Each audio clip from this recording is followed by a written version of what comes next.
All right, it's so good to be here. Hello and welcome everyone. Welcome to Magnetic Speaking. And thank you, Kat, for thinking of this. It was her idea. Without her, I wouldn't be here. And thank you, each of you. You could be doing anything right now, but you decided to spend your time growing, and that puts you at the top of your colleagues. So my name is Griffith. I'm the Director of Quality Assurance, and my journey started not too long ago. There was an event, all hands here at the company, and I had to speak in front of everyone. And I had a really good speech, but during the entire speech, I was nervous. I could feel the fear. Started getting vision clouding, and I finished. It was very profound. It was very good, but I was wondering why I was so nervous. Have you ever heard the phrase, everything you've ever wanted is on the other side of fear? Well, I believe that. So I decided to start a journey. I decided to go look and see what I could do to find out what this was. So I started going to Toastmasters, and I would go up there and they would have you speak on any subject. And then I went to speaking boot camps. And finally, my journey led me all the way to Florida, where I became certified as a public speaker through John Maxwell, the #1 leader in the world in speaking. And so also during that time, I gained so much knowledge. And today I'm gonna share some of that with you. So first of all, I wanna go over some fundamentals. The fundamentals are things you need to do all the time whenever you're speaking. These are things you can practice anytime.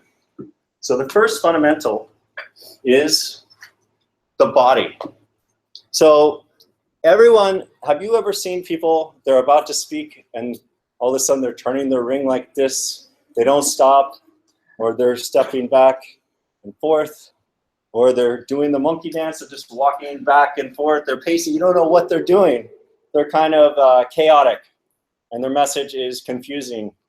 This is because they're not aware of what their body is doing.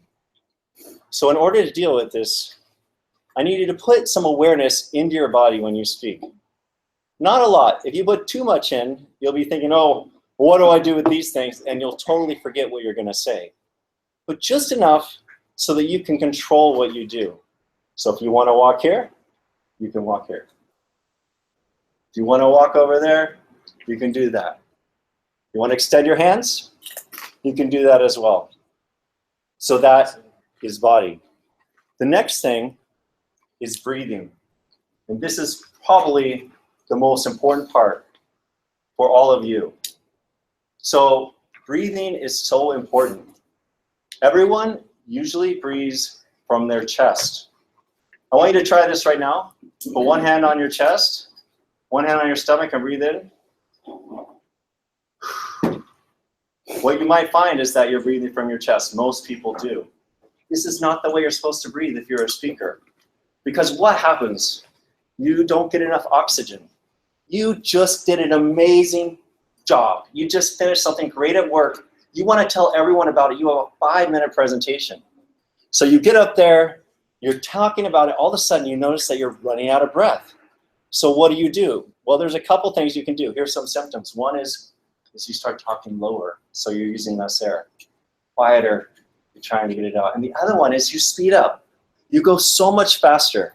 You speed up, you're trying to get your message out, but you can't quite do it. You're starting to black out, and you cut your message short. So that 5-minute message turns out to be only 30 seconds. So you never get that chance to highlight yourself, to shine, to show your peers what you've done, because you're so concerned about breathing. So there's an exercise you can do to solve this. And this is the exercise. You relax your shoulders, relax your chest, you let your stomach go out a little, you breathe in, you let it out. You start to feel what that feels like. Now this is gonna be hard because we've all been conditioned to never let out our stomach. We're all supposed to keep our stomach in, breathe from our chest. But it's so important. So it might take a few days. So what I recommend is if you can't quite do it yet, is you get home, you do that semi-relaxing, but you bend over, Fill up your stomach and come back up. After a few days, you should learn how to do this. Now, this has been called the magic bullet of speaking. And this is why. Because if you are in a corporation and you're talking about yourself and you run out of air, you can never shine. If you're talking to your boss and you're talking about what you did for the year and you get nervous, you clam up. This one thing, being able to calm down, say what you're going to say, can make all the difference. So what you can do is every time you start to feel that nervousness, every time you feel that you can't do what you're doing, instead of cutting it short, lean back, take a moment, breathe in, smile, and continue on, and you will shine. So that's very important. So the next thing I want to talk about is the cliff. So here's what the cliff is like. You're on a hike with your friends. It's so great. There's rainbows, there's butterflies. It's wonderful. And then, oh my God, there's a cliff. You freak out. You panic. You're about to fall down. I don't want you to fall. This is what happens in speaking. This is what everyone is most afraid of. That you're about to speak. You talked about point 1. You talked about point 2. But then you say point 3 is, and you go blank. You forget everything you're going to say. Right? So here's what you got to do. And what you should know is every speaker in the world goes through this. All the speakers do. But you don't realize it because they've managed it. They found out how to do this through this technique. And this is what you do. Again, you get to the cliff, you lean back, take a breath, take a moment, back away from the cliff.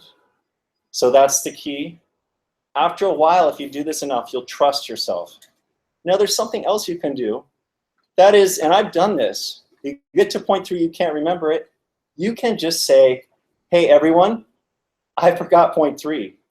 Let me go through point 1 and 2, and I'll get back to point 3 when I remember it. It's not the end of the world. And they completely understand, I did this. It didn't cause any problems whatsoever. So that's what the cliff is. So finally, there's the triggers. These are the fear triggers. This is what I was talking about in my experience when I spoke at Bob Sugar before. The first one is auditory. So auditory trigger is when you have your internal monologue. You know that voice that's always going in your head? I'm not good enough. What if my peers are laughing at me? What if I forget what I'm going to say? And it clouds up your thinking. So what you need to do, and it is valuable. Let's say you're on the freeway and it says you're driving too fast. That's an emergency situation. That's a situation where that voice is valuable to listen to. But in speaking, you're never in that situation. So you can just calm down and you say to that voice, I hear you. I hear what you're saying. Now back away. Now why do you say back away? Because if you don't say back away, it will latch onto you. It will latch onto your body. You won't be able to breathe and you won't be able to deliver your message. So it's kind of like meditation. In meditation, you take a thought, you think about it, and you say, okay, I hear you thought, but I'm going to distance myself from it. So what you want to do is think of yourself in a protective bubble. This bubble keeps you from letting those auditory noise messages affect how you speak. All right, so the next trigger is called visual. So you walk up, and all of a sudden, it's not one-on-one anymore. I bet all of you are great one-on-one speaking. 1-on-2, 1-on-3, you get up to 1-on-5, 1-on-10, it starts to become overwhelming because you're taking in all the information from everyone, and you feel outnumbered. So this is called a visual trigger. And this is when things can start to get dim. You could actually start to feel like you're going to pass out. So in this situation, you have to recognize that trigger, and you have to think, what is my purpose here? You come back, you try to stimulate your brain to get out of that situation, right? So the other thing you can do, and this is the best one. So you're great one-on-one, but there's all these people. So what you do is you find one person, you zoom in on them. You take a moment, and you focus on them. Now, They may feel like you're just speaking to them, but that's actually a very important part of speaking as well. You take it, it takes all the pressure off. Instead of group talking, now I'm just talking to a bunch of individuals, one after another after another. It takes all the pressure off because we've been speaking one-on-one forever, right? So that's really great. So now I want to talk about taking the stage. And you want to take the stage with energy. This is because when you come up on stage, you are kind of up for appraisal. Everyone's wondering if what you're saying really makes sense, if they should listen to you. And you have to have certainty. So let's say I came up here and I'm like, hi, I'm Ian. I want to talk about public speaking. It's really good. You should try it. Right? Immediately your mind starts to laugh. It starts to say, okay, this person isn't very creditable. Right? And certainty is so important. What you'll find is that the person that's most certain has the most influence in any conversation. So let's say you have a fact and you say, oh, I think this happened in the news. And someone says, no, this other thing happened. And you say, no, I'll bet you $10 that this happened. And they say, no, I'm sure. I bet you $1,000 this other thing happened. Well, all of a sudden, you're less certain about your facts. Maybe you got the wrong news. You don't really feel like you can question them. So often when people come up, their biggest fear is that they're going to have critics. The best way to deal with that is to come up with energy and confidence and certainty. So there's something about it, though. You can't just come up and go, woo, hey, everybody, I'm here, right? But you could in certain situations. In certain situations, that'd be great. Let's say you're talking to 1,000 people, and it's a sales conference. You're at Salesforce. Everyone's really jacked up, and they're really excited, and that's perfect for that. But there's other times when you need to go down. Let's say you're going to a board of directors. You need to figure out how to keep that energy at the right level. You always want to be a little bit higher than the group you're in. So what you want to do is go about 5 to 10% above everyone else. Make sense? Right. So in every situation, you can come in beforehand. You can see exactly what kind of energy the group has, and you can come up at that level.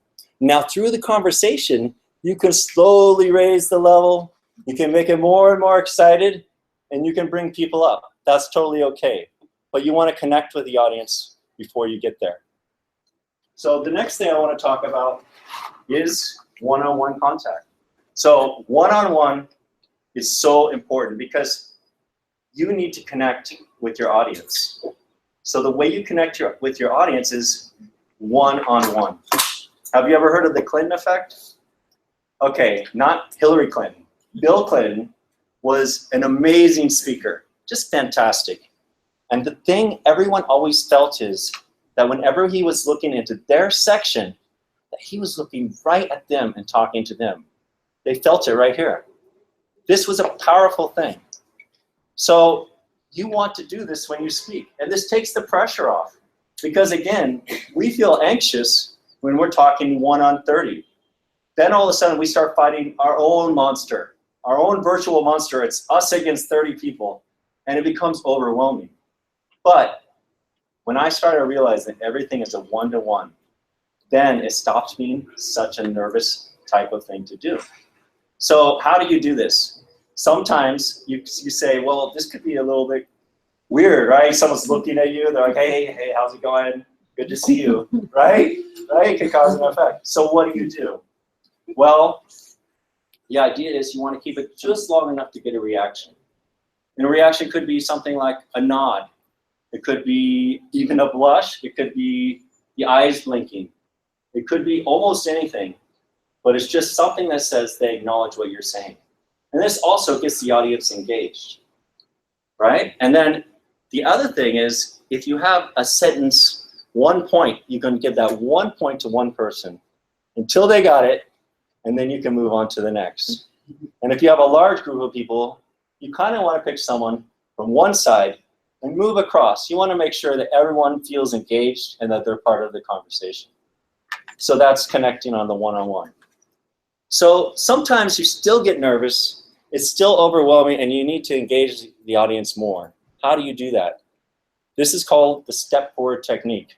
And I used it a little bit ago, a little dramatically. But the idea is, if you get too nervous and you still, the one-on-one isn't doing it, you can do something called step forward. All of a sudden, I moved in. Now it's a one-on-one connection. That person's deeply engaged, you're engaged, and it cuts everyone else out. So that's called the stepping forward. And you'll see speakers do that a lot. Some speakers will go into the audience and actually talk with people. That's part of that technique. So how do you engage your audience? Number one thing is you have to be interested in your subject. This is so important. You can't fake this. So maybe you're not so interested in it. Have you seen people and they're like, hi, I'm working on code and it's doing this and it's working pretty good, right? It doesn't do anything. They might as well not even talk about what they're doing. If you are like that, what you have to do is realize that you've got to find your passion. So let's say you're going to talk to someone or a group of people about something and you find that you're just not feeling it here. I urge you to go to a coffee shop and go journal. Write down all the things that you love about it. Maybe in the past, you loved it more. Get back in touch with that. I mean, you're where you are because of what you like. And if you don't, you might want to ask some questions about where you're at in life. But you've got to be passionate about what you're talking about. That's key. And the other thing is, this is called the enrolling question. Now, the enrolling question is so important to keep your audience engaged. Everyone drifts off. They go into their own world. They start thinking about everything. So how do you do that? The enrolling question is, let's say you're talking about dogs. You have a product for dogs. You walk up, and in the very beginning of the talk, you say, how many of you like dogs? Right? And then you find out. Now, if you did it like that, that's much more powerful than if you say, hey, how many of you like dogs? So you see what I did there? I put my hand up. This is key. If you're not willing to do what your audience is willing to do, you're not being a very good leader. So if you have a really strong rapport with people, what will happen is they might even raise their hand before you finish asking the question. This is because it's very important to connect with them. And so you can do the enrolling question only at the beginning of your talk. So the second one is called the re-enrolling question. And this is the sister to the enrolling question. And this is what you do, let's say halfway through. So you finish talking about dogs. Now you need to talk about cats halfway through. So again, you say, hey everybody, how many of you like cats? Right? And then you find out, oh, half of you like cats. Oh, wow, I do too. And you move on with the question, right? And then there's the third type. And the third type is the follow-up question. The follow-up question, you might have heard me already do it. It can be used all the time. It's incredibly valuable when people's attention is wandering. Or if you're talking about very technical things. So you say, hey, this code does this. Makes sense? Do you follow? Do you understand what I'm saying? Do you get this? Got it? So often, if you have good speakers, you'll hear them do 15, 20 follow-up questions in just like 10 minutes. Because they're always making sure that their audience is with them. So that's the follow-up question. Finally, there is something called referencing others. And this is such a great thing to do. So have you ever seen someone and they worked on a big project with a bunch of people and they got up and they go, our project was great and I was great and it was fantastic and that's it. And then how does that make you feel? It doesn't make you feel that great because they totally missed the most important part, which is they couldn't have done it alone. So everyone is so nervous about their time on stage. They think they don't have time to highlight other people. But you can. So let's say there's Jake. Jake and I worked in sales. We did something together. We got something done. Instead of me saying, hey, I worked with sales and got this done, I say, I worked with Jake in sales, and together we really made something happen. Well, Jake is kind of off. He's looking at Facebook. But all of a sudden, he hears his name. He perks up. He's like, oh, they said my name, right? This engages him. It also engages everyone else in the audience because they're thinking, oh, he might call my name too. Now this becomes interesting, right? And also it creates a positive effect in your culture. When you start referencing people, everyone starts to realize how much they're helping each other. It creates a positive culture in the company. It's very valuable. All right, so now I want to talk about something very important, the pause.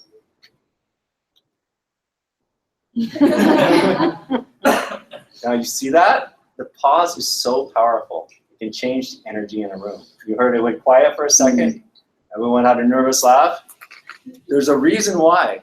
It's because this makes your internal auditory monologue go nuts. You're like, oh my gosh, it's been quiet too long. I need to fill that in. So what do people usually fill that in with? So they never ever have that moment of silence. But silence is so valuable because you give people a chance to let that message sink in, especially if you're talking about something very important. You know, I saved the company $5,000 this month. $5,000. That was fantastic. Take that moment. The pause is the most underused and effective thing you can do to emphasize and engage your audience. Finally, there's commenting on your statement. This is really powerful when mixed in with everything else. So let's say the same situation. I saved the company $5,000 last month. Do you realize that that's the entire salary of another person that I saved this company in just 1 month? That's amazing. $5,000. Now see, in that situation, I emphasized, I repeated, and I commented on it. There's something that happens when you speak. You speak and everyone forgets what you said after you're done, like an hour later. That's because everything went into short term. They know how they felt, but it didn't go to long term. So good speakers, what they do is they make sure that they emphasize and keep that thought in someone's head long enough so that it stays in long-term memory. That usually takes about as long as I did with my commenting. So 10, 15 seconds to stay on one subject. So that is commenting on the statement. All right, now we're going to talk about moving with purpose. There is a way to do this which is called all out. But first, you must know the other stages to know how to get to all out. The first one is called surface. So surface is where you're talking about a story and it's kind of small and in the distance. It's in the third person. So for an example, my wife and I were walking along a canyon and she slipped in and I saw that the only way that I could get her was to swim across the river and then grab her right before she went over these falls. Now that's powerful content, but the way I said it was not that powerful. Have you've seen people, they're like, yeah, we've done so much, but they're not involved at all. It's not interesting. So that's all out. They're not really connected to what they're saying. Now, there's also surface, which is, surface is where you're kind of there. So it's not this far away, you're not this small, but it's kind of like right here. So in surface, you say, okay, so I'm walking with my wife, and all of a sudden she slips into the water, and I see her go, and I have to jump in and swim across, and I grab her hand just in time. She didn't go over the falls. Now that was a little bit better. But there is a third way, and the great thing about this one is everything I've taught you comes natural if you go all in. What you do with your hands, how do you modulate your voice, how you move on stage, when you go all in, it goes perfect. So let me give you an example. So my wife and I were walking along the canyon. All of a sudden she falls in. I'm like, oh no. And I realized the only way I could save her is I have to swim. So I swim across and I get to the other side. I run up and I grab her and she goes, you saved me right before I fell over. Such a powerful moment. I'm so grateful. True story. So that was more powerful because I lived it. I experienced it and I was able to relive it. You saw how my hands moved, how everything moved. My voice, and it was more powerful for you too. So that's all in. And a lot of times, you know, the great thing you can do is tell a little story. Stories, people love stories because they can feel it. So all in is perfect anytime you want to tell a story. So that's all I have for magnetic speaking. But with this, you can do anything. I mean, anything. All you have to do is practice these skills. Now, where can you practice this? Well, I practice right at Toastmasters. If you go online, you can see there's about 15 of them within 3 blocks every time at lunch or after work. They're free. And you go in there and they say, hey, do you want to talk for 2 minutes? And they give you a subject. Another thing I did is I went to a place called Magnetic Speaking, which I learned a lot of this from. And it's a boot camp, which is just about 6 blocks away. And finally, you can do something like you can go on Facebook, you can go on Instagram, and you can practice this on your own. Now, there's all kinds of ways you could do this, but the point is you should take some of these lessons here and practice them. You don't have to do all of them. But let's say the next time you're in a meeting, just try to say, okay, in this meeting, I'm going to practice my breathing. In this meeting, I'm going to try to go all in with my story. In this meeting, I'm going to make sure I know what I'm doing with my body. In this meeting, I know that I'm going to try to do my best to be not nervous. So work on each one of these skills, and before long, you'll have everything you need to be a fantastic public speaker, and everyone will wonder how the heck that happened so quick. Thank you.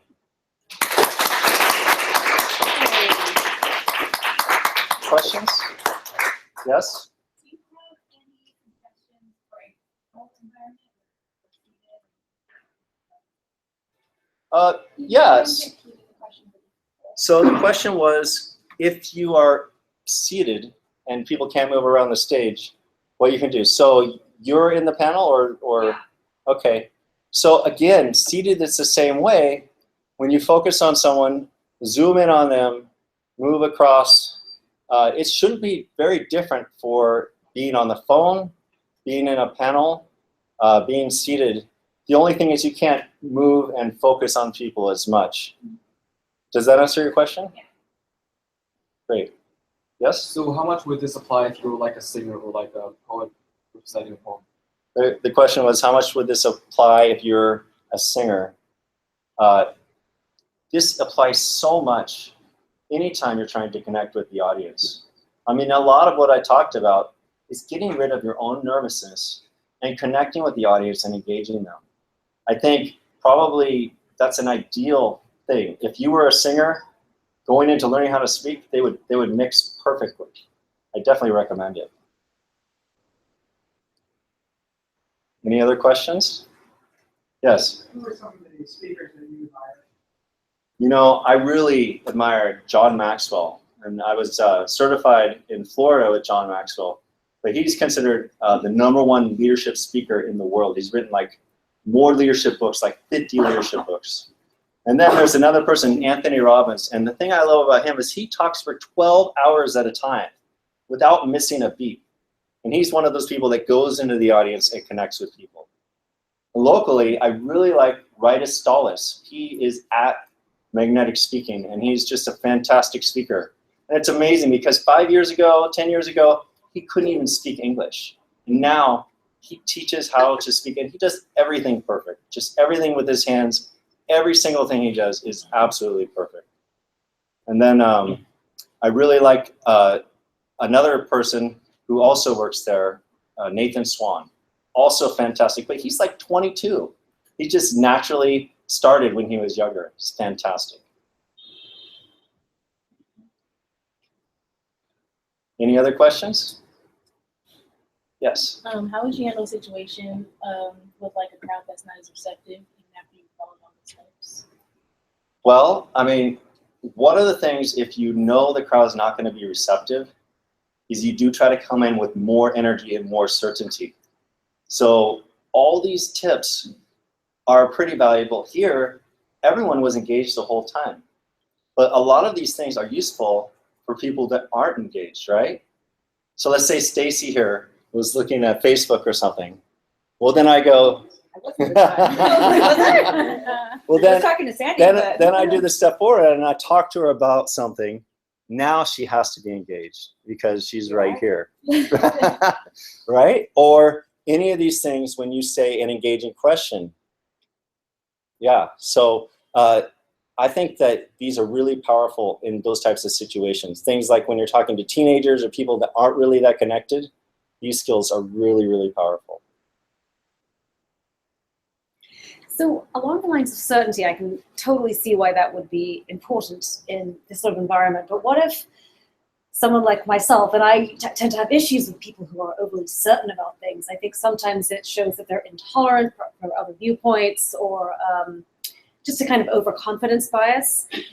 So that wouldn't, I would be kind of being fake if I was to come in. Right. So right. how would I master that? We don't want to be fake, that's for Right. sure. So being certain, you can be certain that you're going to speak well, but maybe your facts are wrong. Maybe you talked about something and someone's like, actually on the spreadsheet, it's wrong. Well, you can easily say, okay, that's fine, I was wrong. A lot of people are afraid of being wrong, but it's okay to make a mistake even if you're on stage. I would say be certain, but don't be overly confident where you're kind of feeling like you're arrogant.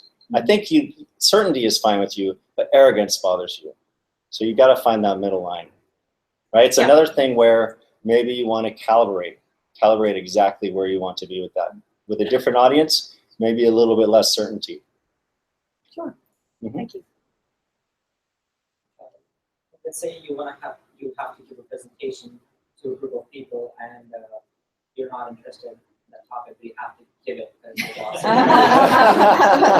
How do you talk about what tips can you do just to make it more interesting? How can you get yourself interested in the topic? Now, this is one where you have to dig deep, okay? What you have to do is you have to find a way to be interested in your topic. You can't fake it.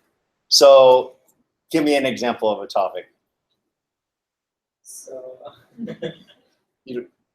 I won't tell your boss. okay, so let's say you have to come up with a presentation that tells you about, you had a trip in Africa, tell me about wild animals and everything, but what you actually did was just set up a whole building structure.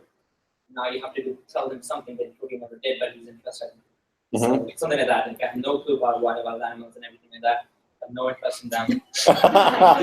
Just imagining, like, I don't have an interest or something like that. So I think at that point you're going to have to research people that are excited about it, and you're going to have to start getting that contagious energy from them.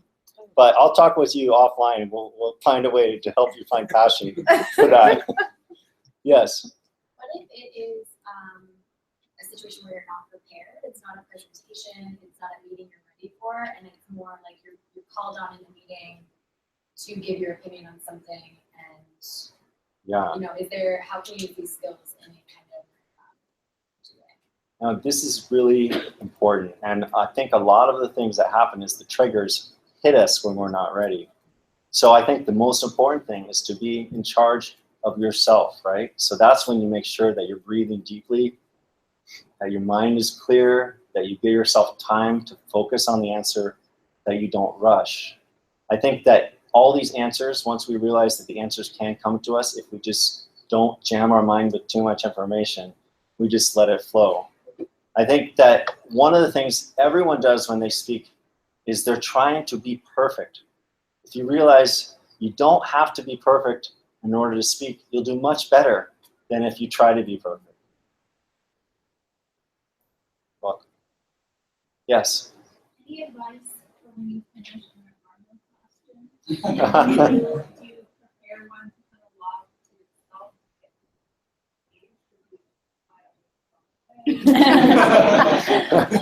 That's a good question. I think that if there were no questions today, I would say that's great. It sounds like I gave you all the information you needed. Thank you so much for coming. And if you have questions later, come meet me one-on-one. I'd be happy to answer them. Sometimes people are nervous and they don't want to ask again. They're afraid of speaking in public, so they don't want to ask in person. So I always try to say, come reach me afterwards. I can answer any questions anyone has. And that's true here too. If anyone has any questions the next couple of weeks, come out to me. I'll tell you whatever I can, help you out. All right. Well, thank you again, everyone, for coming. I appreciate it. You're going to be great speakers. I can't wait to see it. Thank you. Thank you.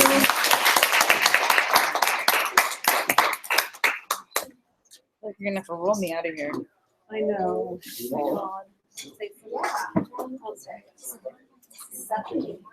Yeah, that's all. Yeah, so, thank you so much, yeah, great. It's funny, he practiced with me twice yesterday.